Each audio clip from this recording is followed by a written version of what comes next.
Excuse me. Excuse me. Had to blow my nose because for some reason congestion attacked. But that's alright. I am alive. I am doing fine. And this is Day 9 Daily number 520, where we learn to be a better gamer and have a better memory. Yes! We've gotten the chance to see a game that went awry. Or as I used to pronounce it when I was younger, Ari. We looked at an opening that it hurt my soul when I saw BratOK do it, because there was just some slight reordering that could have just pumped the power up to maximum. It would have been the power level where the Power Rangers would have never needed to form into the giant Zord beast at the end of every episode. They just would have been able to win on foot. It could have been that level, but instead he's going to have to figure out something not so Ari to do. Todd did a really cool play. Since my opponent is going to be on this tank-focused opening, even if he tries to transition out, as we see players like MVP and Marine King do quite well, it still forces the Terran army to be kind of concentrated in a ball. After that ball has died and the tanks are removed, then you have a nice fluid, mobile Terran force again, but for a while it's going to be pinned. So what did Todd do? He went for the counterattack with the Dark Templar Warp Prism drop. Very weird. Works best when your opponent can't deal with counterattacks well, which is the situation that Todd identified appropriately. But then we have these multi-pronged attacks from BratOK, or I should say, we have this big drop-based attack, but because our opponent really needed to be by his tank, we know that our opponent is not really going to be very strong to multiple fronts of pressure. That is, a Terran player can't be strong. Todd is in an awkward spot, but he was able to apply pressure here and kill off 44 workers with Dark Templar. The Dark Templar are still working away, 32 kills there. There was another Dark Templar in that base, but none of these units could afford to move back because of Todd's aggression with this army. But now Todd appears to be a little bit in the anti-nice position because he's losing his frickin' name. Oops, sorry, it's a little bit loud. It's a little loud. So, we have this following very unusual, very odd, very weird, very non-traditional situation that we find ourselves in. If you're in Todd's shoes, what do you feel about the size of your army? This is some of the weird situations. We are taking this expansion. It was one that was, there at the very least. What's our goal? What should we be building? What should we be doing with our tech? We have 2-2. We're in good shape there. And the army size... Looks like BratOK does have a few more guys. I think that would be reasonable to assume at this point in time that you're not wildly ahead in army size, but you're still probably going to be able to take stuff out.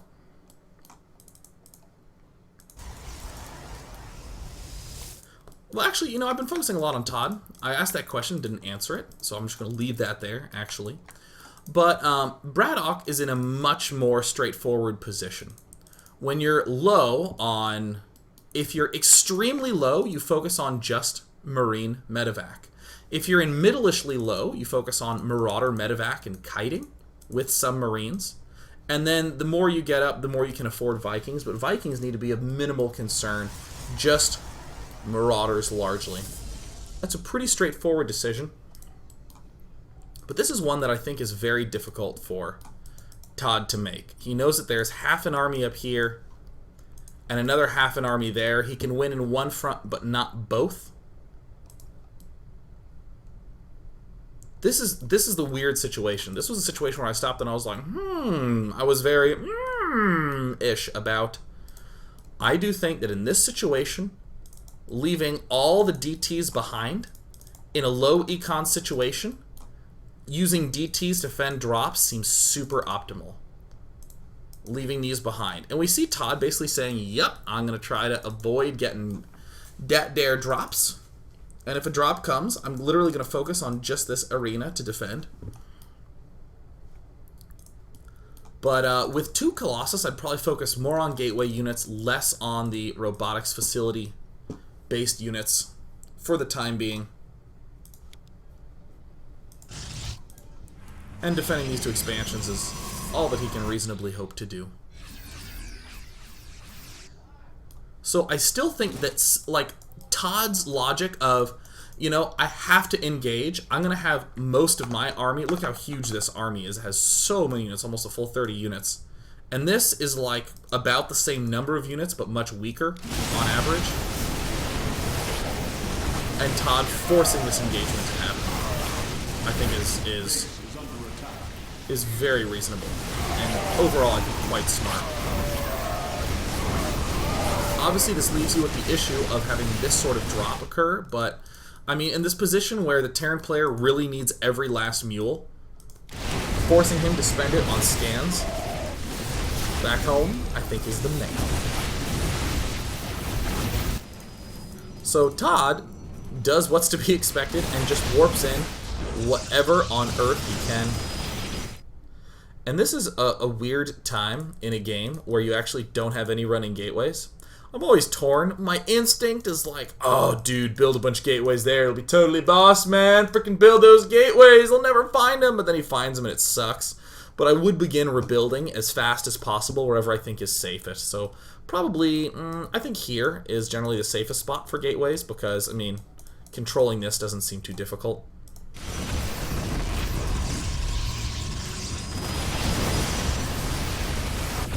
But Todd's in this very weird position. Again, I think if the DTs were just left back a little bit, that would have been enough. But we saw that BratOK was in emergency mode, where he was building Marauders and mainly medevacs. And then here, once again, we're going to go into even more emergency mode, where we're making literally only Marines. And I think that it's this crisis management that helps BratOK stay alive. Don't really need SCVs as much, because in low econ situations, we have our command centers. We ended up winning this exchange here. And ROOToD is suddenly in a terrible position, because he literally has freaking no gateways. This is the part in the game that I think was... This is hard, right? This is a tough game. What do you do now? Seriously, like what on earth? Truly, I want to ask you, sirs. I'm tempted to either, one, pull back with everything and just defend this and retake this, or defend this, kill that, and take this, like defend these 2 expansions. Or I'm tempted to go all out, just kill the main base, and run all my probes and like expand frickin' here. I actually think those are my 2 options that I want to do, but I don't know. I genuinely don't. This is where my analysis feels like it will bork down. I think killing the barracks is great. Killing the reactor certainly needs to occur. Todd does what he can and builds freaking cannons for the mega cute defense. BratOK with a teensy tweensy flub.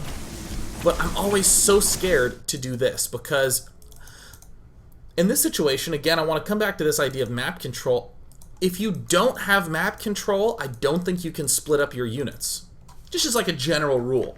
So there's the units being split up when Terran is really the one that has map control. I mean, his buildings can fly. He has the really speedy Marines and medevacs that can dart in and out. He's the one who's going to force you to keep your army together. He has the faster troops.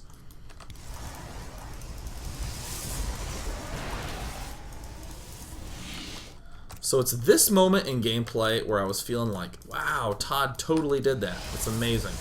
And I think that the next decision that Todd makes, I think, ends up being the sort of undoing decision. This Stargate.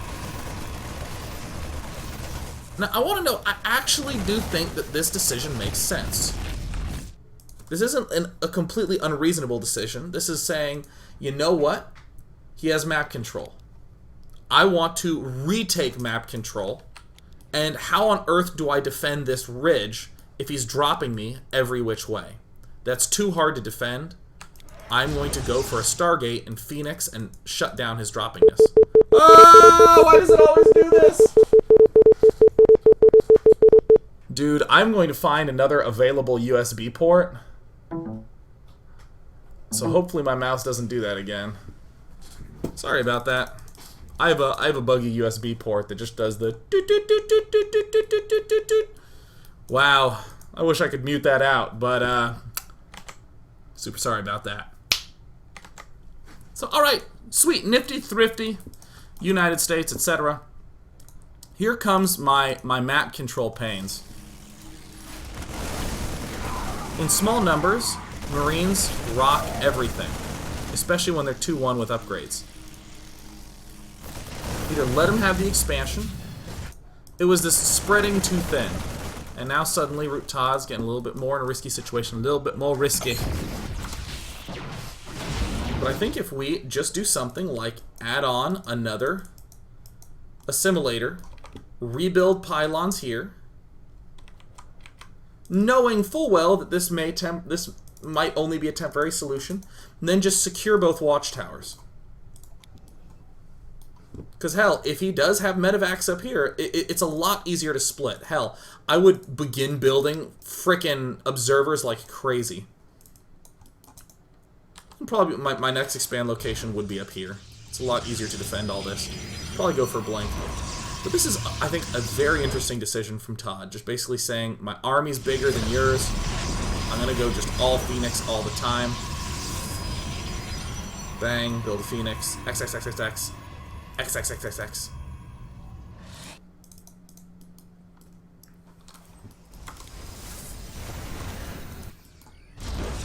But suddenly, because we lost that small amount of troops in the bottom left, and because we went for this map control-ish play, instead of being able... Or, first of all, we did a play that lost us a bunch of free units, and then we tried to go for map control. But to re-seize up map control takes a big transition. Almost always it takes either a lot of time or a lot of money to overcome whatever thing is allowing him to have map control. So if he's going for marine medevac, and that's his map control tool, getting up enough Phoenixes to shut that down requires a lot of time. So I probably would have said, oh, I'm going to be consistent. I don't have map control. I'm not going to split up my units. And because I don't have map control, I am going to focus on rebuilding because I'm sure I have a bigger army. And if I want to go for some sort of counterattack, just still doing the usual thing, going for blinks. Going for blinky blinks.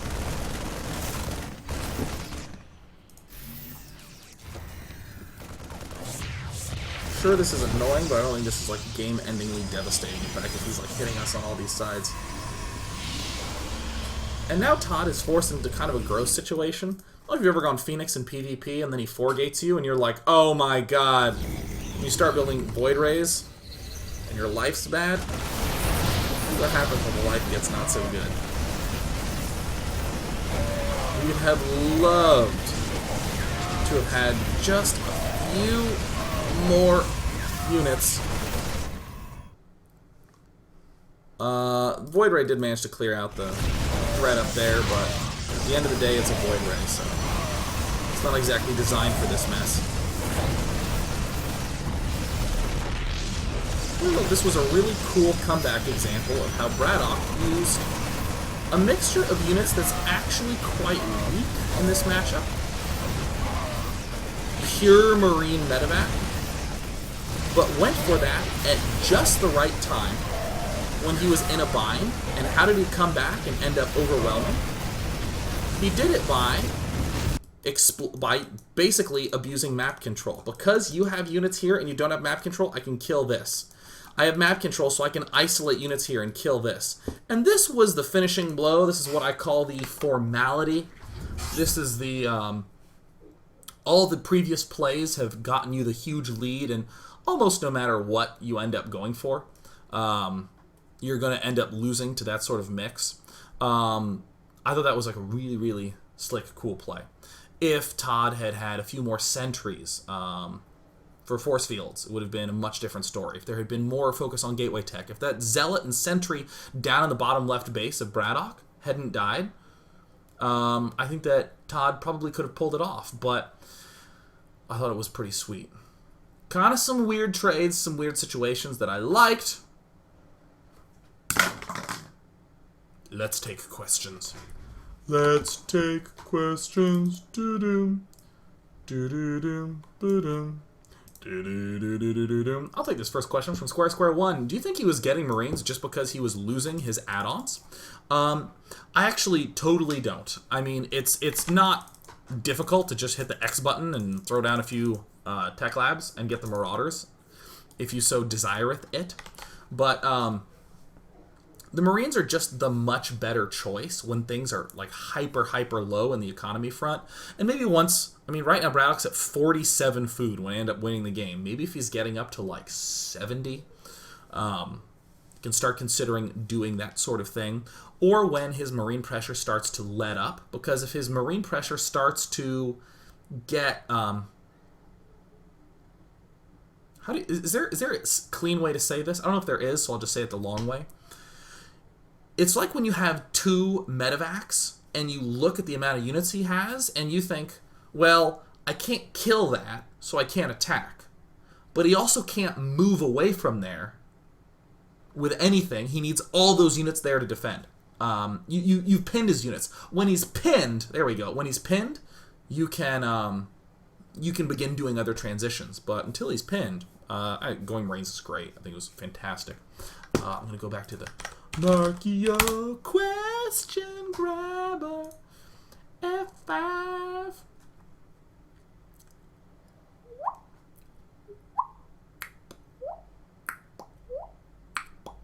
Wishing Poo asks a great question and has a great username to go along with it. Why are Marines conducive to super emergency mode, whereas Marauders are conducive to medium emergency mode, and not, say, vice versa? It's kind of like the scale of things. Wow, that's a terrible answer. That's like a time filler answer, but that's fine. It's about the scale of things. In really low numbers, let's just list off everything that you're really going to be up against. Small numbers of gateway units. Maybe a few Immortals. Probably 0 Colossus. Alright, starting to get the drift. Marines are really good against that mix. If he did have 1 Colossus, he would have probably not really any gateway units, right? He would probably just not really be able to afford it. In those ultra-low crunches, he can be doing a huge variety of things in teensy-tiny numbers, and Marines are amazing at all that. And even if he does focus, like if he goes for only the Colossus, he'll have like 1 Colossus and like 2 to 5 gateway units. You're just going to kill that with 20, 30 Marines. Or he'll have maybe 2 Immortals and 10 gateway units, and then he can, it's kind of close there. So that's good. Then let's step into medium-ish numbers when everyone's economy is a little more stable.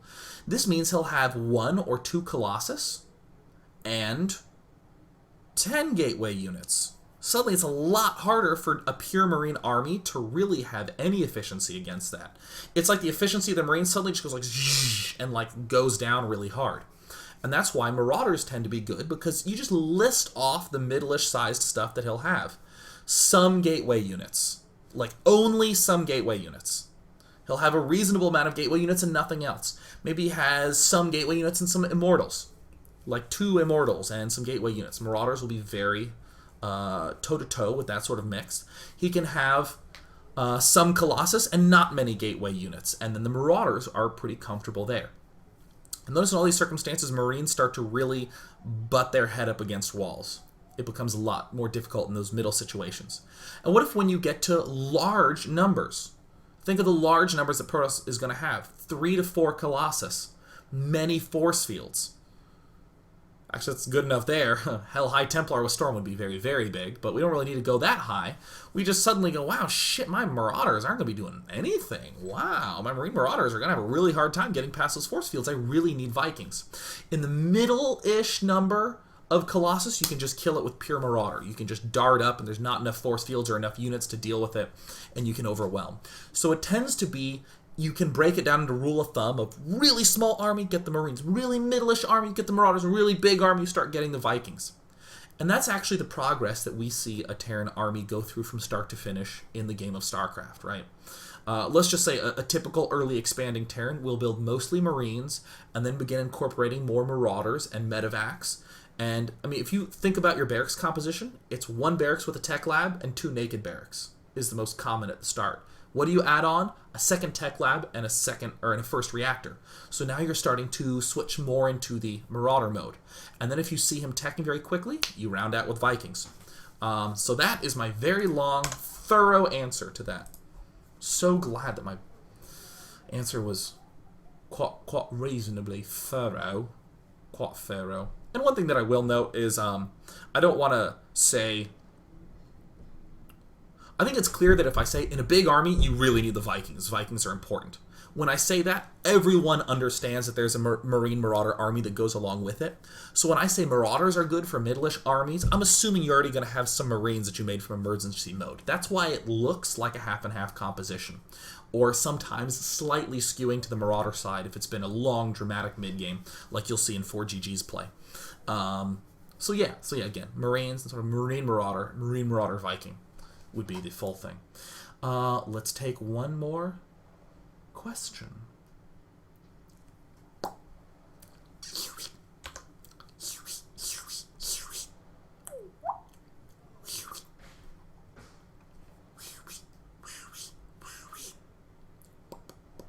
This is a great question from Liquid Darkness X. Day 9, how different would the opening from BratOK have been if he had put the bunkers on the low ground in that attack? Let's actually go to that moment. Is 12 already past it? Yes, it is. So I'll rewind to 10 minutes. Let's take a look at that. And I will note, I don't think it would have been that much different. So, a bunker. Where is our SCV? SCB. Yeah, a bunker takes 40 seconds to build. Unfortunately, for the Zerg player, they have the longest building defensive structure at 50 seconds. But no big deal. We be bosses. So we have this bunker. It takes 40 seconds to build. So when this attack was coming, I'm trying to see if there's some way that I can do it. Nah, I will have to go back to 8 minutes. I want to demonstrate that there, I do think, was 40 seconds of time to get those freaking damn bunkers up.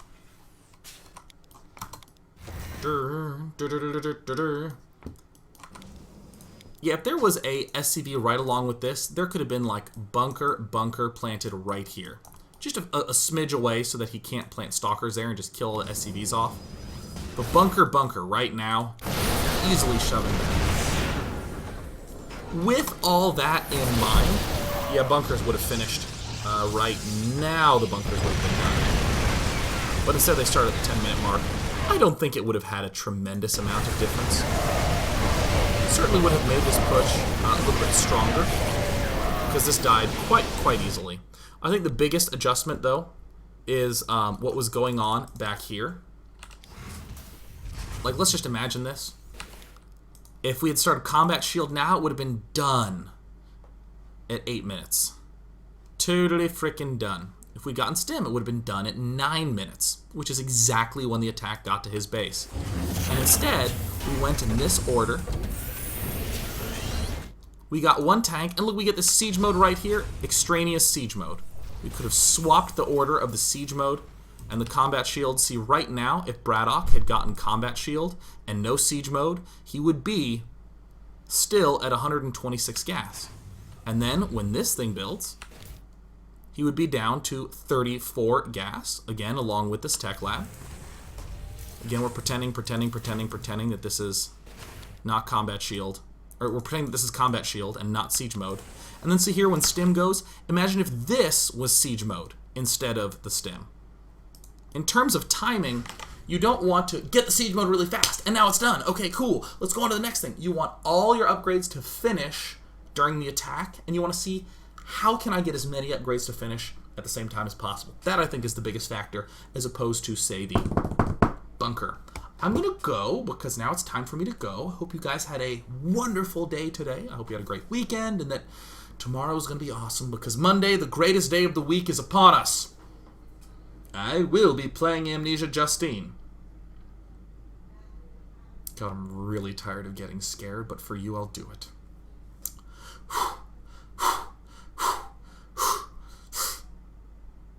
See you tomorrow for that. Go on over to day9.tv on the forums and let me know if there's a game you want me to play on Wednesday instead of Amnesia Justine, and the off chance that I don't finish Amnesia Justine in time. Peace out, dudes and dudettes. I hope everything's good for you.